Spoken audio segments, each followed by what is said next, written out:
Assalamualaikum warahmatullahi wabarakatuh. Perkenalkan, nama saya Nabila SL. Dan saya Adelia Siregar. Hari ini kami akan melakukan presentasi mengenai Kerajaan Tarumanegara.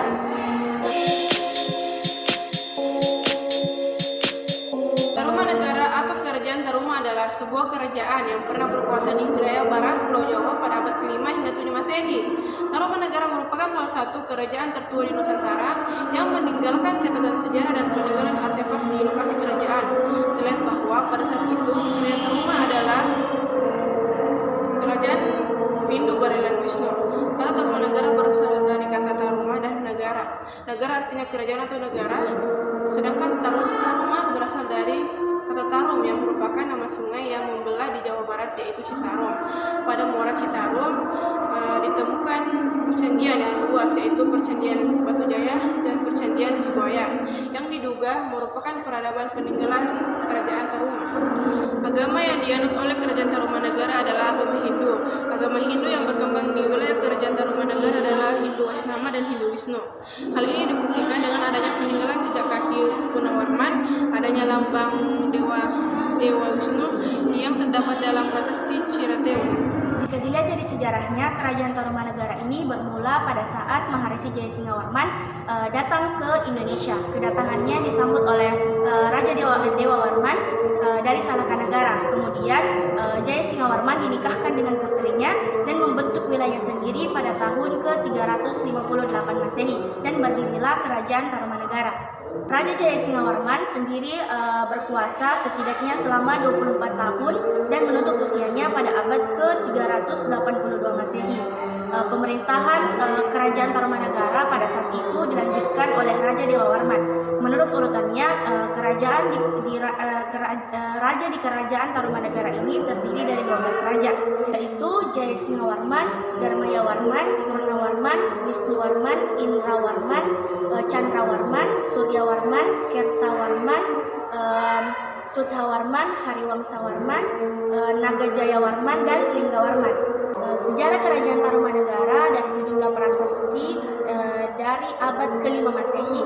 Prasasti-prasasti tersebut diberi nama sesuai dengan lokasi penemuannya, yaitu Prasasti Ciateron, Prasasti Kebun Koleangkat, Prasasti Kebun Kopi, Prasasti Tugu, Prasasti Awi, Prasasti Muara Cianten, dan Prasasti Cidanghiang. Berdasarkan prasasti Tugu, dapat diketahui mata pencarian penduduknya yaitu pertanian dan perdagangan. Begitu pula berdasarkan berita dari Pahien awal abad ke-5 Masehi, diketahui bahwa mata pencarian penduduk Tarumanegara adalah peternakan, pertanian, perburuan binatang, dan perdagangan cola badak kulit, penyu, dan perak. Kehidupan sosial Kerajaan Tarumanegara juga sudah teratur rapi. Hal ini terlihat dari upaya Raja Punawarman yang terus berusaha untuk meningkatkan kesejahteraan kehidupan rakyatnya. Akibatnya, kehidupan perekonomian masyarakat Kerajaan Tarumanegara sudah berjalan teratur. Sistem pemerintahan Kerajaan Tarumanegara adalah monarki absolut atau kekuasaan tertinggi terdapat pada pemimpin kerajaan dan mencapai mata kerajaannya pada masa pemerintahan Raja Punawarman. Masa kejayaan Kerajaan Tarumanegara terjadi sekitar 395 sampai 434 Masehi. Salah satu peninggalan Kerajaan Tarumanegara menerangkan pengaliran sungai Cindrabaga oleh Raja Guru. Disebutkan di sana bahwa pengaliran sungai Gormati sepanjang 6.112 tombak atau 12 km oleh Punawarman pada tahun ke-22 masa pemerintahannya. Tetapi kerajaan ini juga mengalami masa keruntuhan. Salah satunya yaitu adanya gempuran dari beberapa kerajaan yang ada di masa itu. Apalagi Kerajaan Majapahit merupakan kerajaan yang memiliki peranan penting dalam keruntuhan Kerajaan Tarumanegara. Menurut bukti-bukti peninggalan sejarah, Kerajaan Tarumanegara ini mencapai kejayaannya pada masa pemerintahan Raja Purnawarman. Dalam prasasti Jambu digambarkan bahwa Raja Purnawarman ini adalah sosok orang yang gagah, mengagumkan, dan jujur. Oleh karena itu, Raja Purnawarman dianggap sebagai orang yang paling terkenal dan termasyhur di Kerajaan Tarumanegara. Pada satu masa muncullah kerajaan pesaing dari Kerajaan Tarumanegara yang sedang naik daun, yaitu Kerajaan Galuh. yang membuat terjadinya pemberontakan, sehingga akhirnya saat Raja Kerajaan Tarumanagara terakhir, yaitu Raja Linggawarman yang tidak memiliki anak laki-laki, yang membuat kerajaan Tarumanagara ini semakin merosot.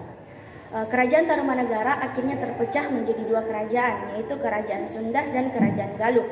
Kerajaan Sunda menjadi Kerajaan Tarumanagara yang dikuasai oleh Raja Tarusbawa, menantu dari Raja Linggawarman. Sedangkan Kerajaan Galuh dikuasai oleh Raja Ureki Kandayun. Sekian dari hasil presentasi kami mengenai Kerajaan Tarumanagara. Mohon maaf apabila ada kesalahan atau kekurangan. Wabillahi taufiq wal hidayah. Wassalamualaikum warahmatullahi wabarakatuh.